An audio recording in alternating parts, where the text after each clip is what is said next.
ನುಡಿಯೇ ಕನ್ನಡ ನುಡಿ, ಚಿನ್ನದ ನುಡಿ, ಸಿರಿಗನ್ನಡ ನುಡಿ. ನಾವಿರುವ ತಾಣವೇ ಗಂಧದ ಗುಡಿ, ಅಂದದ ಗುಡಿ, ಚಂದದ ಗುಡಿ.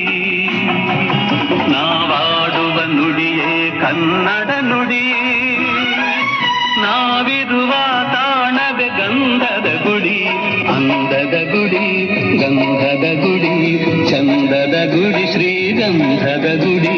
ಆಹಾ